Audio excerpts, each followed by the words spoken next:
हरियाणा कांग्रेस के वरिष्ठ नेता अशोक अरोड़ा इस वक्त हमारे साथ मौजूद है। सबसे पहला सवाल तो कांग्रेस संगठन का कर लेते हैं। राहुल गांधी साहब ने पिछले दिनों मीटिंग ली थी, जो एक डेडलाइन रखी गई थी कि 30 जून तक संगठन बन जाएगा। 30 जून चला गया, जुलाई भी जाने को है।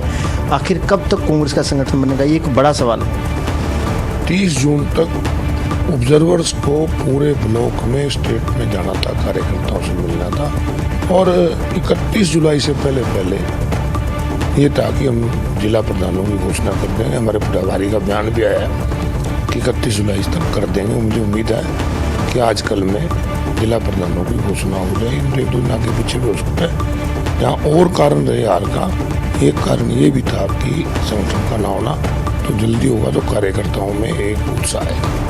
ऐसा मानकर चले कि अब अंतिम दौर में है कांग्रेस के संगठन का गठन, लेकिन सीएलपी अभी तक नहीं बना पाए आप लोग, क्योंकि अभी जुलाई भी जाने को है। ये मानकर चले कि 15 अगस्त के बाद कभी भी हरियाणा विधानसभा का सत्र भी आएगा, ज़्यादा दिन उसकी भी नहीं बचे। आपको नहीं लगता कि सीएलपी का भी फैसला कांग्रेस हाईकमान को करना चाहिए? निश्चित रूप से करना चाहिए। जब मुझे लगता है कि जिला प्रधानों की नियुक्ति के बाद सीएलपी का फैसला भी जल्दी होगा। इस प्रकार के फैसले देरी होने से कार्यकर्ताओं के अंदर एक मायूसी आती है। सर, सरकार का कर लेते हैं। आप लोग संगठन अभी तक नहीं बना पाए, सीएलपी नहीं बना पाए, लेकिन बीजेपी है जो 42 सीटें हारी थी, उन सीटों के लिए भी जो बीजेपी विधायकों की, मंत्रियों की खासतौर से ड्यूटियां लगाई है। बीजेपी तो इतना आगे बढ़ रही है 2029 को देखते हुए। बीजेपी ने जो फैसला किया है, तमाम जो 42 विपक्षी हल्के आप लोगों के हैं, जो इनेलो के भी विधायक वहाँ पर जो विधायकों की, मंत्रियों की ड्यूटियाँ लगाई गई, इसे कैसे देखते हैं? देखिए, पार्टी अपनी जिम्मेवारियाँ फिक्स करती है, परंतु जब ये नारा देते हैं ना, सबका साथ सबका विकास, तो फिर 48 हल्के तो अपने एमएलए को छोड़ दिए, और जहाँ विपक्ष के एमएलए हैं वो जनता ने चुन रखे हैं, तो उन पे क्यों नहीं विश्वास है?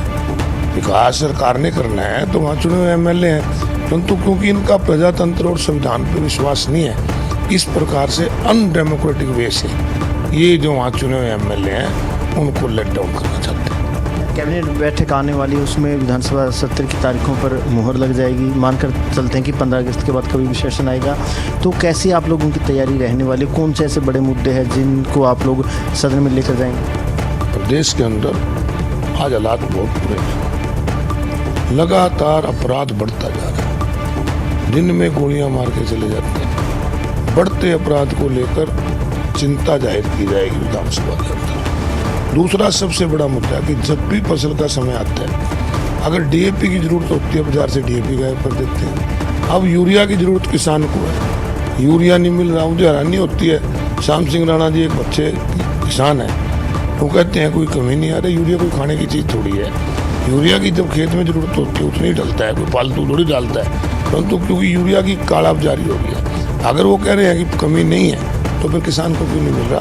इसका सीधा मतलब है कि यूरिया प्लाईवुड फैक्ट्रियों में यमुनानगर जा रहा है। आज शिक्षा का गिरता स्तर है। कई बार हमने विधानसभा में ये जो आपके बेसहारा पशु हैं, आवारा कुत्ते हैं, इनकी वजह से नुकसान हो रहा है और लगातार इस प्रकार की बेरोजगारी बढ़ रही है। आपने देखा CIT पेपर में 13 लाख से ऊपर बच्चों को किया गया।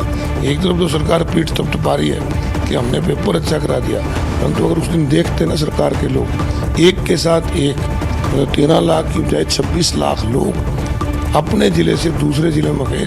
5-5, 6-6 घंटे के रास्तों में जाम लगे हुए, जहाँ केंद्र था उसके बाहर पीने के पानी की व्यवस्था नहीं थी। तो इस प्रकार सरकार को जो निर्णय लेना है, अगर पेपर ही कराना है उसी ज़िले में करा दो।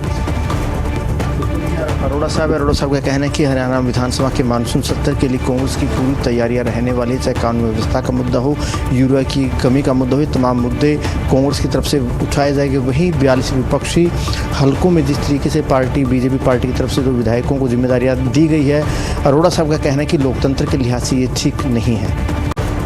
कैमरामैन जस्सी के साथ अनिल मोर, खबरें अब तक, चंडीगढ़।